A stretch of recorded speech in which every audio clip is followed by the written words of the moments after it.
저 여러분들이 한 절씩 교독합니다. 28장 16절입니다. 우리가 로마에 들어가니 바울에게는 자기를 지키는 한 군인과 함께 따로 있게 허락하더라.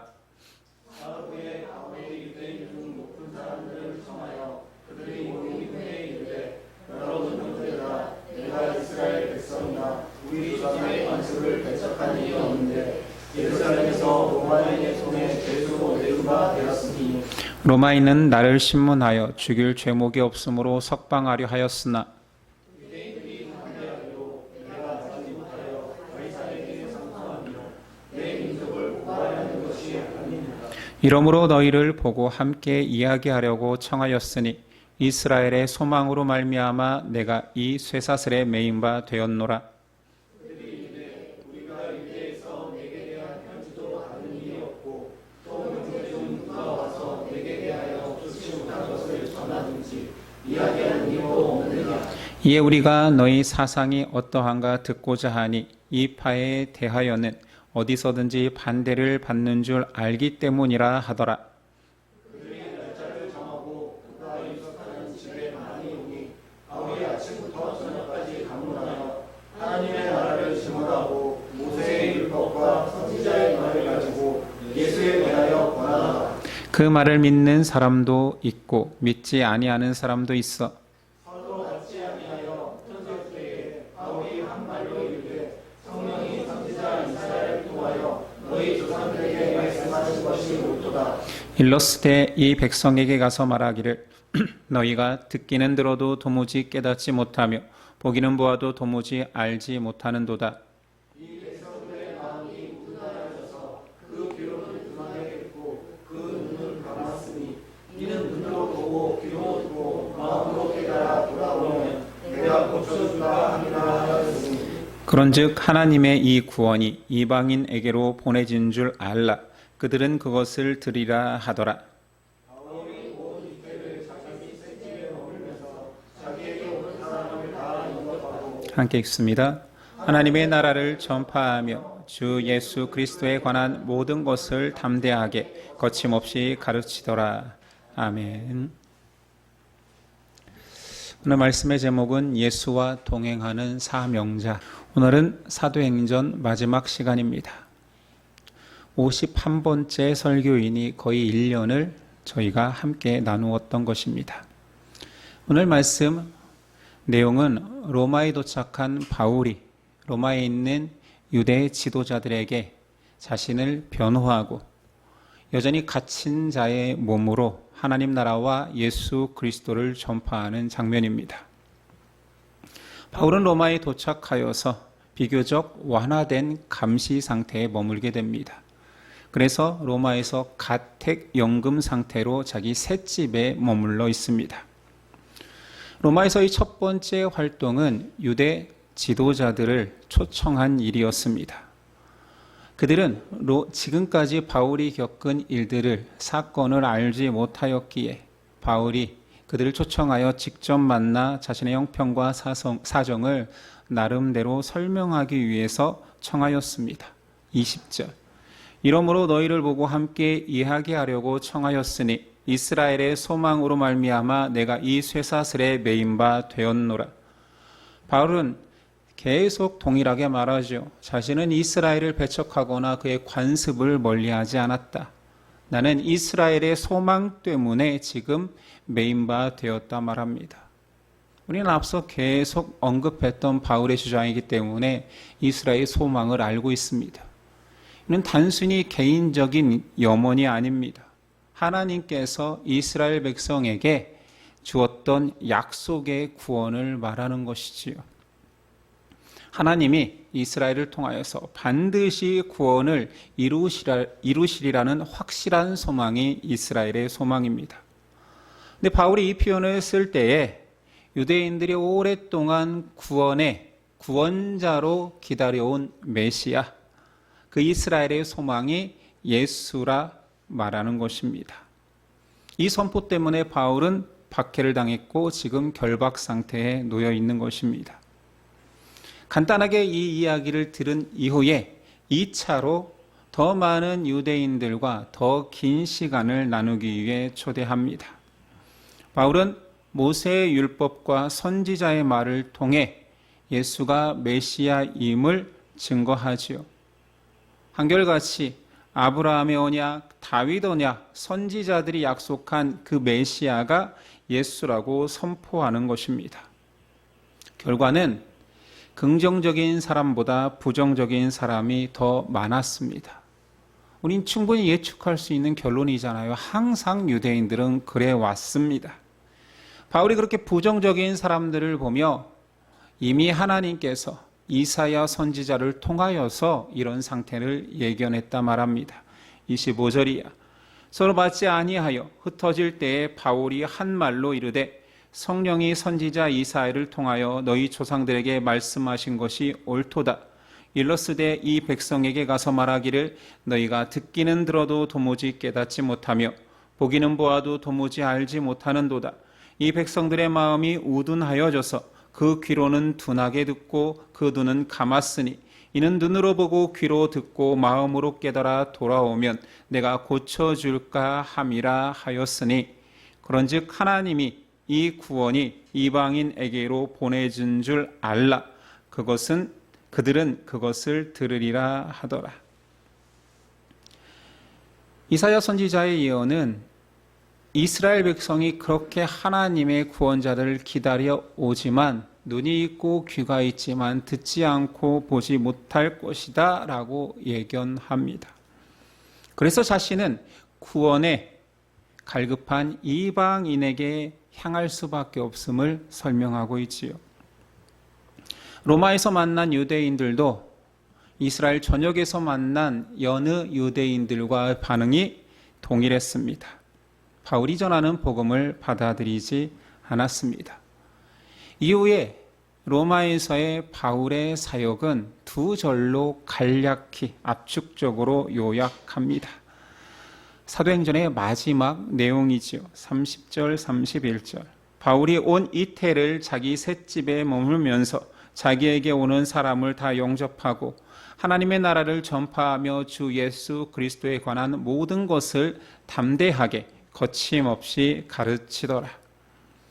바울은 비교적 자유로운 상태가 보장되었기에 자신의 셋집에서 복음을 전하고 가르칠 수 있었습니다.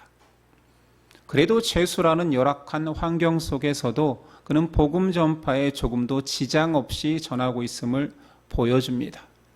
아니 단순히 지장 없음이 아니라 자신의 갇힌 상태가 오히려 유익했다라고 그의 서신서에 고백합니다. 빌립보서 1장 12절 이하입니다.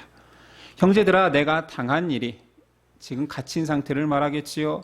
도리어 복음 전파에 진전이 된 줄을 너희가 알기를 원하노라. 이러므로 나의 매임이 그리스도 안에서 모든 시위대 안과 그 밖의 모든 사람에게 나타났으니 형제 중 다수가 나의 매임으로 말미암아 주 안에서 신뢰함으로 겁없이 하나님 말씀을 더욱 담대히 전하게 되었느니라. 바울이 소송을 당한 지금 자유를 잃은 죄수의 상태지만 그런 상태에서도 계속 복음을 전하고 가르치는 모습을 통하여서 많은 형제들이 오히려 그가 가진 소망이 특별하다. 바울이 지금 전하는 복음 안에 소망이 있나 보다라는 확신을 얻게 된 것입니다. 동기부여가 된 것이죠. 근데 기독교 역사를 살펴보면 그렇습니다. 언제 기독교가 뜨겁고 흥왕해졌느냐? 핍박 중에 그래 왔습니다. 또한 바울의 그냥 인간적인 상황도 로마법 죄인으로 매여 있기에 지금까지 자신의 복음 전파를 방해했던 유대인들, 특별히 유대인들의 암살을 피할 수 있었기에 더욱 담대히 복음을 전했습니다. 누구에게는 절망적인 상황이지만 바울은 너희가 걱정하는 것처럼 나는 절망적이지 않고 오히려 나 때문에 소망을 가지고 나는 이런 상황에서 더욱 담대히 복음을 전할 수 있다라고 말하고 있습니다. 또한 바울은 로마에 갇힌 상황에서 자신이 전도했던 교회들에게 편지, 그리고 그 편지가 지금 우리의 성경에 남아 있습니다. 우린 그 서신서들을 옥중에서 썼기 때문에 옥중서신으로 분류합니다. 에베소서, 빌립보서, 골로새서, 빌레몬서가 옥중서신입니다. 그런데 옥중에서 우리가 편지를 쓰면 의뢰, 무슨 내용이겠습니까? 나 괜찮다, 걱정하지 말아라, 우리 힘내자, 이런 내용이 주류일 것 같은데 그 내용이 사람들의 예상을 아득히 뛰어넘습니다.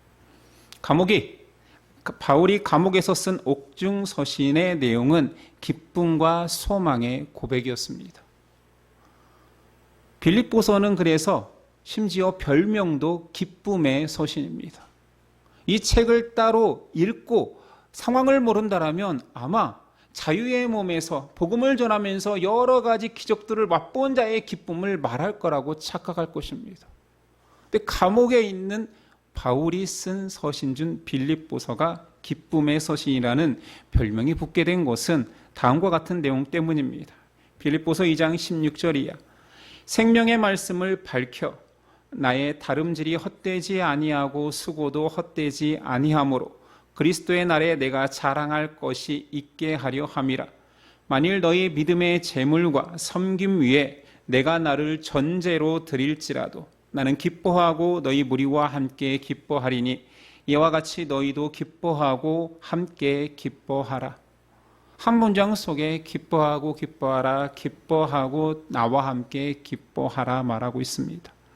근데 어떤 내용 속에 기뻐하냐면 너희의 헌신과 너희의 봉사 속에 나를 전제로 드릴지라도.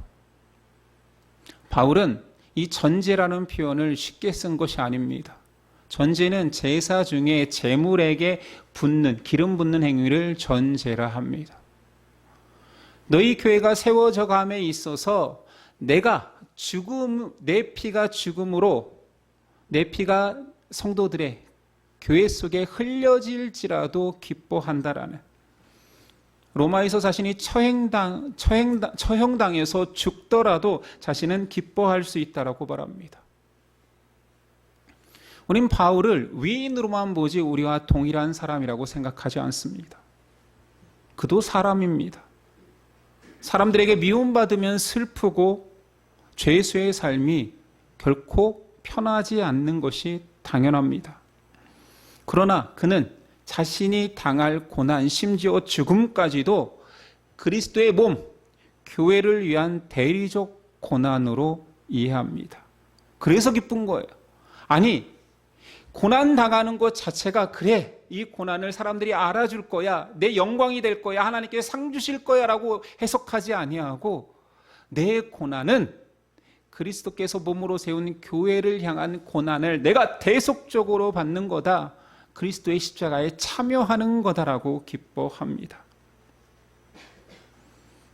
우리도 그렇게 배우지만 과연 사람이 그럴 수 있습니까? 고난을 감사함으로 받을 수 있습니까? 심지어 애매한 옥중에서 거기서 죽을 수 있는데도 기뻐할 수 있단 말입니까?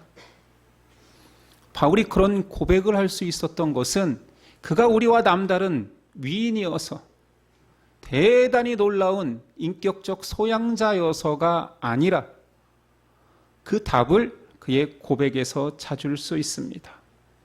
바울은 자신이 지금 느끼는 기쁨은 상황 의존적이 아니다. 아니, 나도 옥중에 있고 자유가 제약받고 미워하는 사람이 있으면 힘들다. 그러나 기뻐할 수 있는 것은 그리스도 의존적이기 때문이다 말합니다. 그러니까 자신이 당하는 고난, 이것을 이길 수 있는 힘은 내 소양이 아니고 내 능력이 아니고 내 힘으로 극복해내는 것이 아니다. 내 안에 살아계시는 그리스도께서 하시는 것이다. 바울 신학의 정수, 그리스도와 합하여 가능하다라고 말하는 것입니다.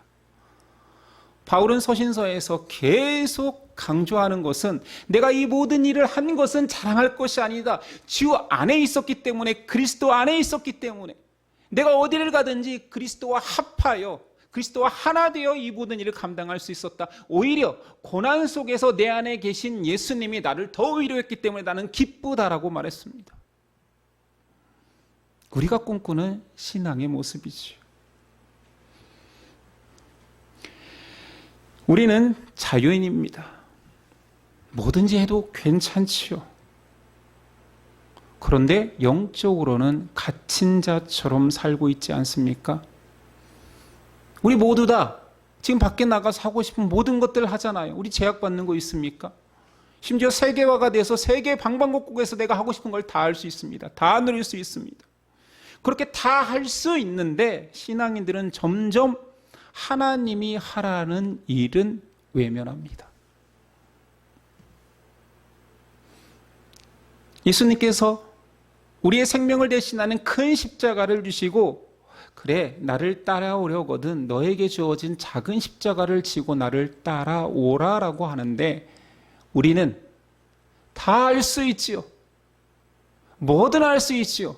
그런데 그 작은 십자가 지라라는 명령조차 예수님, 이왕에 큰 십자가 지신 거 내 십자가도 지워달라고 하지는 않습니까? 근데 작은 고난 앞에 예수님의 지구분 깡그리째 다 잊어버리고, 예수님이 나를 사랑하신 그 사랑은 다 잊어버리고, 왜 나에게 이런 고난이, 저 사람은 잘 살고 저 사람도 잘 사는데 왜 우리 집만 이런 일이, 이 고난도 예수님 가져가십시오. 바울의 태도는 어땠을까요? 골로새서 1장 24절. 나는 이제 너희를 위하여 받은 괴로움을 기뻐하고 그리스도의 남은 고난을 그의 몸된 교회를 위하여 내 육체에 채우노라. 그는 오히려 예수님 혹시 남겨놓으신 당신의 고난이 있습니까? 내가 받겠습니다. 남겨진 그리스도의 고난조차도 저에게 주십시오. 우리는 내 작은 십자가의 고난도 주님이 다 가져가십시오.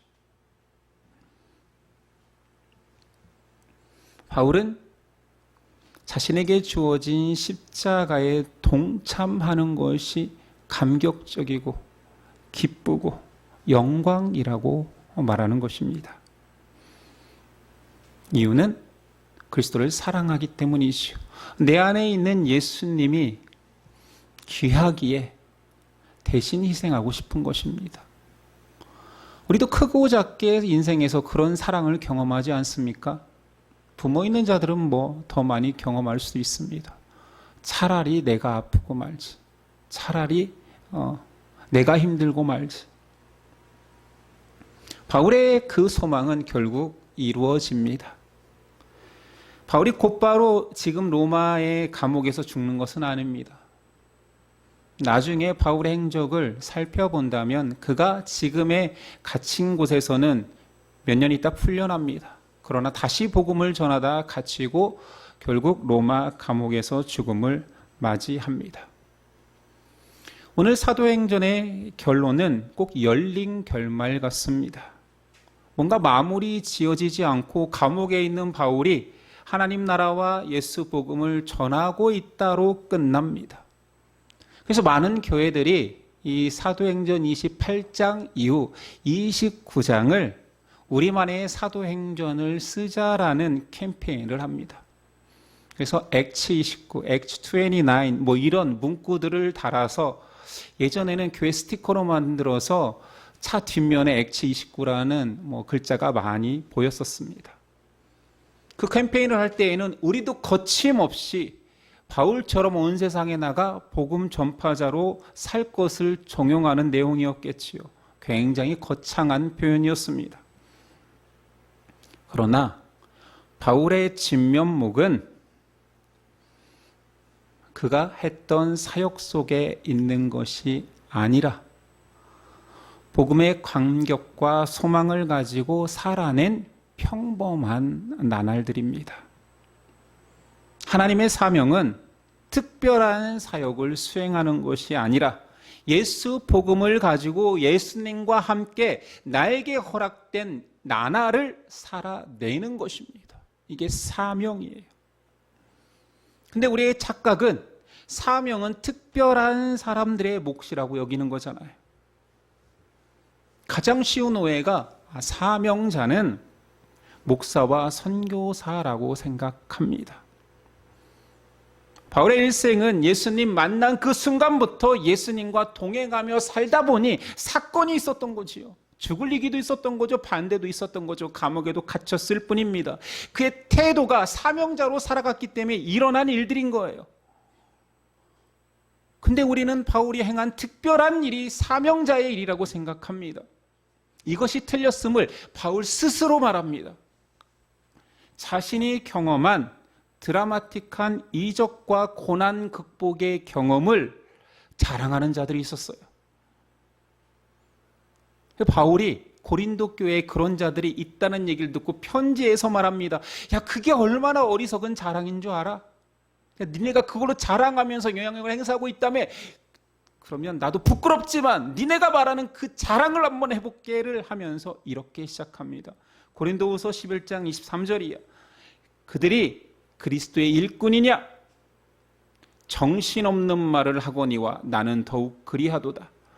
내가 수고를 넘치도록 하고 옥에 갇히기도 더 많이 하고 매도 수없이 맞고 여러 번 죽을 뻔하였으니 유대인들에게 40에서 하나 감한매를 5번 맞았으며 3번 태장으로 맞고 1번 돌로 맞고 3번 파손하고 일주야를 깊은 바다에서 지냈으며 여러 번 여행하면서 강의 위험과 강도의 위험과 동족의 위험과 이방인의 위험과 시내의 위험과 광야의 위험과 바다의 위험과 거짓 형제 중에 위험을 당하고 또 수고하며 애쓰고 여러 번 자지 못하고 줄이고 목마르고 여러 번 굶고 춥고 헐벗었노라. 우린 이 내용 사도행전에서 1년 동안 우리가 살펴봤습니다. 흔히 말하면 이것이 모두 다 지금 우리가 듣고 있는 이 세상에서 교회에서 이루어지는 간증의 내용이잖아요. 그럼에도 불구하고 나 살아있다, 그럼에도 불구하고 나 목사 되었다, 뭐 이런 거잖아요. 이게 얼마나 극적입니까? 근데 바울이 이 이야기를 왜 꺼냈다고요? 나도 한번 해볼까? 나도 한번 말해볼까? 이게 어리석은 것들아.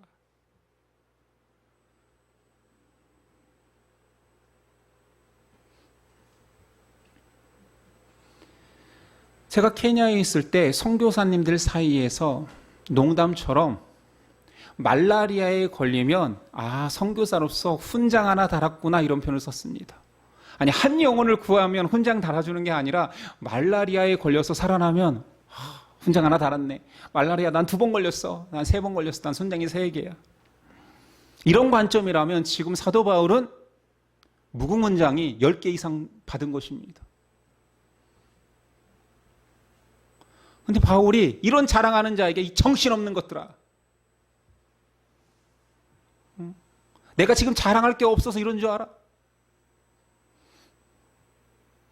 이런 걸로 자랑하지 마, 정신 차려라고 서신서에 쓰고 있는 거예요. 이 내용은 참 격양된 표현입니다. 바울은 이런 위기를 극복한 자신의 영용담을 집중하지 않아요. 자신을 그런 상황 속에서 보호하고 인도하신 하나님께 감격하고 그 속에서 하나님과 동행하는 내가 기뻐할 수 있었다라고 말하는 것입니다. 그 고백을 들어볼까요? 고린도서 4장 8절이야. 우리가 사방으로 우겨쌈을 당하여도 쌓이지 아니하며 답답한 일을 당하여도 낙심하지 아니하며 박해를 받아도 버림받지 아니하며 거꾸러뜨림을 당하여도 망하지 아니하고 우리가 항상 예수의 죽음을 몸에 짊어짐은 예수의 생명이 또한 우리 몸에 나타나게 하려 함이라. 그런 사건 속에서 내가 죽어져야지 내 안에 예수가 살아간다. 그게 그리스도 연합의 신비예요. 고난을 극복하는 신앙인의 모습이 신비가 아니라 질그릇처럼 깨어지기 쉬운 우리 안에 그리스도 보화가 담겼으니 이것이 신비라는 거지. 와장창 깨져서 가루가 될 수밖에 없는 나였는데 이상하게 깨지지가 않아.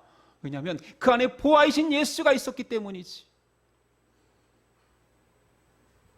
다시 말합니다. 사명자는 그리스도를 만난 자가 그리스도와 동행하는 삶을 어떤 상황에도 살아내는 것입니다.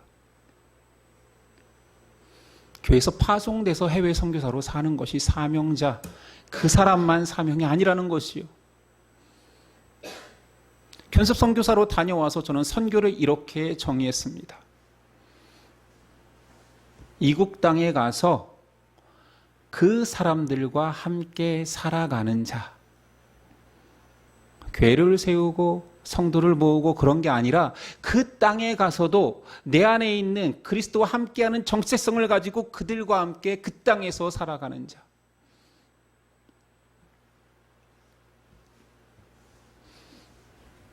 사명은 그리스도를 만난 내가 나에게 허락된 시간을 그냥 그리스도를 고백하며 사는 것입니다.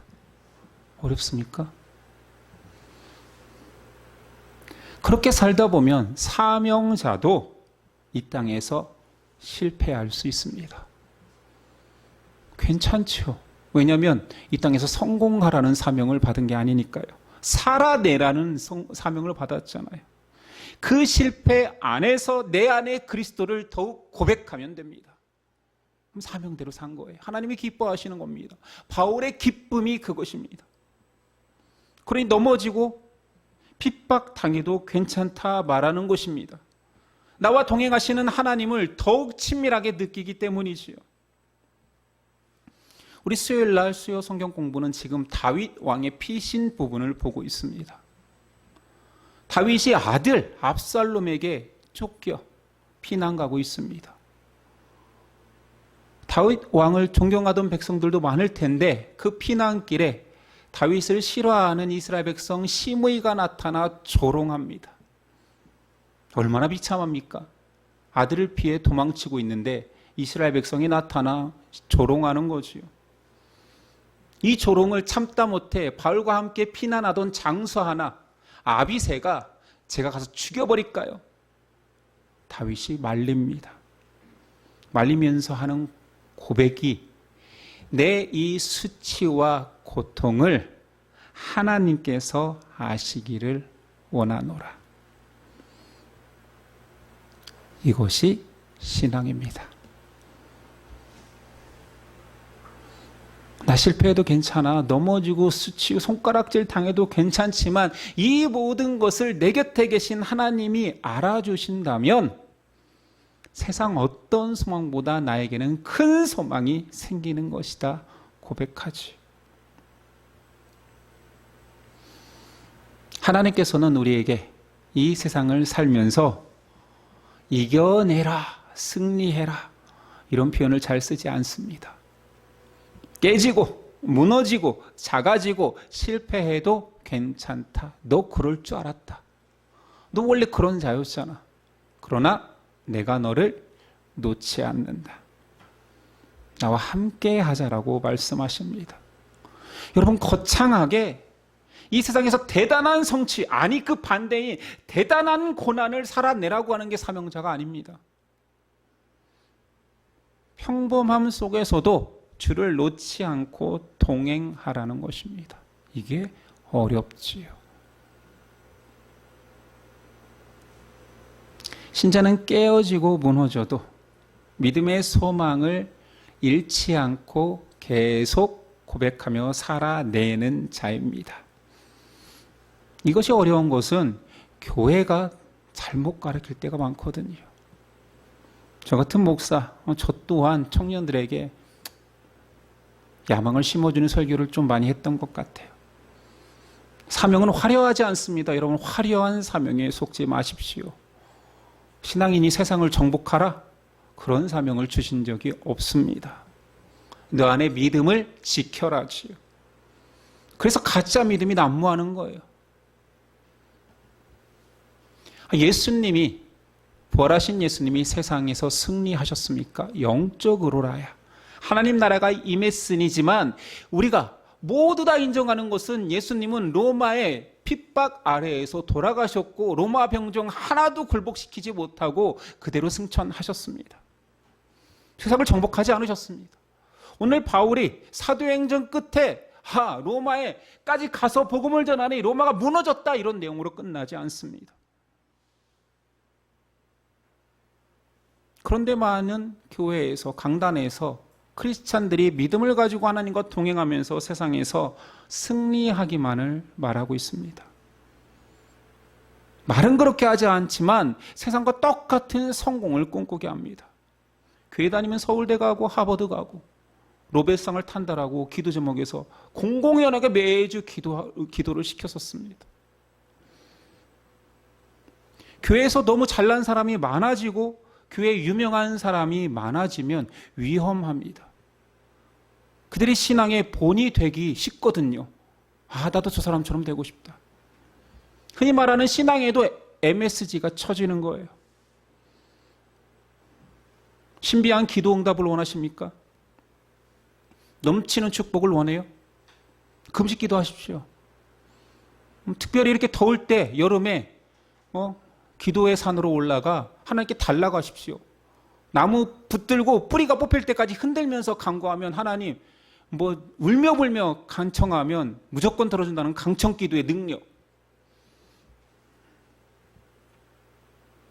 신비한 체험에 현혹되지 마십시오. 이런 모든 모습들이 사명자는 달라야 한다. 사명자는 위대해야 된다. 위인전에 나올 만한 일을 우리가 해야 된다라고 착각하게 만듭니다. 신자의 사명은 뭐라고요? 그리스도를 만난 이후부터 그 그리스도를 붙들고 여러분의 삶에서 그 지질이 궁상인 것 같은 그 시간 속에서 끝까지 예수님을 붙들고 살아가는 것입니다. 요한계시록 거의 마지막에 권면 속에는 놀라운 일을 해라라는 내용은 거의 없어요. 지켜라, 지켜라, 끝까지 버텨라, 참고 견뎌라. 왜 그러냐면 만물의 끝이 가까워질수록 배교자가 넘쳐나기 때문입니다. 그래서 오늘 사도행전 31장이 너무 일상적인 바울의 삶을 언급하며 끝나네. 31장. 하나님의 나라를 전파하며 주 예수 그리스도에 관한 모든 것을 담대하게 거침없이 가르치더라. 바울은 해오던 일을 계속하고 있다는 말입니다. 그가 예루살렘에 있든 이방 땅 어디를 돌아다니든 지금 로마에 와 있든 하나님의 나라를 전하고 예수 그리스도를 전파하는 그 일을 하는 것입니다. 비가 오나 눈이 오나 갇혔으나 자유자나 여기를 살든 저기를 살든 상황과 처지에 상관없이 제약받지 아니하고 하나님 말씀을 가르치고 전하는 거예요. 일상을 살아내는 거지요. 만약에 바울이 지금 이 시대에 오늘이 주어진다면 바울은 똑같은 일을 또 할 것입니다. 예수 믿어라. 예수가 우리가 기다리는 메시아다. 예수님께서 이 땅에 하나님 나라를 완성했다. 그분을 따르면 영원한 하나님의 백성이 된다 말할 것입니다. 우리도 거창하게 엑츠29 캠페인 합니까? 내년은 너무 늦었나요? 작년에 붙였어야 되는데 그럼 1년 동안 엑츠29 우리의 사도행전 29장을 쓰자라고 했을 텐데요. 거창하게 해외 선교, 노방 전도만이 사명자가 아닙니다. 오늘도 내일도 그리스도와 함께 살아가는 것입니다. 제가 여기서 설교를 15년 동안 쉬지 않고 한 것만 대단한 것이 아니라 이 15년 동안 하루도 빠지지 않고 토요일마다 청소한 것도 똑같다라는 거예요. 거창한 게 어디 있습니까? 대단한 게 어디 있습니까? 모두 다 그리스도를 주로 삼고 살아내는 날들이 귀한 것입니다. 못난 신자, 잘난 신자 있습니까? 헌신자, 덜 헌신자 있습니까? 우리 안에 그런 자는 없습니다. 우리 안에 그리스도와 동행하는 자만 있습니다. 바울의 숱한 위기를 살펴본 이유는 그가 위기에 당하든 당하지 않든 평안하던 구속되어 있던 그는 내 안에 계신 예수 그리스도를 전하고 고백하는 삶을 기쁘게 살았다라는 것입니다. 바울은 그 말을 하고 싶은 거예요. 그래서 바울의 서신서에 시작 부분에 이렇게 권면합니다. 내가 이 편지 왜 쓴지 알아? 한번 들어볼래? 에베소서 1장 17절이야. 우리 주 예수 그리스도의 하나님 영광의 아버지께서 지혜와 계시의 영을 너희에게 주사 하나님을 알게 하시고 너희 마음의 눈을 밝히사 그의 부르심의 소망이 무엇이며 성도 안에서 그 기업의 영광의 풍성함이 무엇이며 그의 힘의 위력으로 역사하심을 따라 믿는 우리에게 베푸신 능력의 지극히 크심이 어떠한 것을 너희로 알게 하기를 구하노라. 자대가 풍성함이 있거든, 부르심의 소망이 있거든, 이게 얼마나 큰지 몰라. 그런데 어디 안에 있다고? 그리스도 안에 있는 거. 나 이것 알려주려고 지금 펜을 들었어. 그리스도 안에 있으니 기쁘다. 그리스도 안에 있으니 내가 지금 감옥에 갇힌 이 상황에서 편지를 쓰는데 내가 풍성하다니까. 아니, 나 먹을 것도 없고 굶주리고 있어. 그런데 왜 풍성하지? 그리스도 안에 있으니. 우리의 소망은 오직 예수 그리스도입니다. 여러분 지금 무엇을 꿈꾸고 계십니까? 우리의 소망은 무엇입니까? 그리스도 안에 다 있는데, 풍성함의 비결이, 신비가 다 있는데 왜 밖에서 찾고 계십니까? 저 여러분은 사명자입니다. 그리스도를 만났고 내 안에 그리스도께서 역사하시니 그와 험난한 골짜기라 할지라도, 높은 산꼭대기라 할지라도, 평안한 들판이라 할지라도 함께 걸어내는 우리는 사명자임을 잊지 맙시다. 바울과 같은 자가 됩시다는 너무 우리에게 유언한 일이지만, 바울과 동일한 일상에서의 그리스도와의 동행의 삶을 삽시다는 쉬워집니다. 아니, 어쩌면 이게 가장 어려운 것일 수도 있습니다. 오늘도 내일도 그리스도와 함께 그리스도 안에서 사는 저 여러분 됩시다. 기도하겠습니다.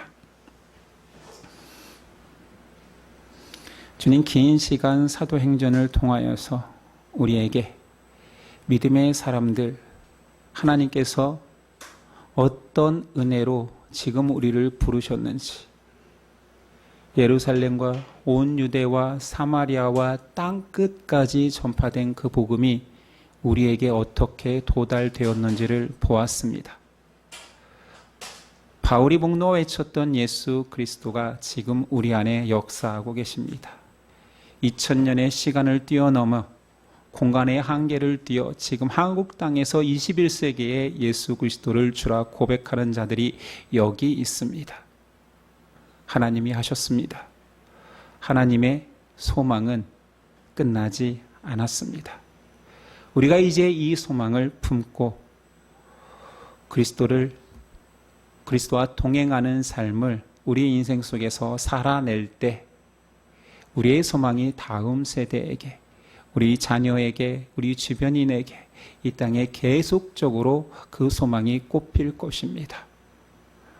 우리가 그 소망의 씨앗을 퍼뜨리는 사명자 되게 하옵소서.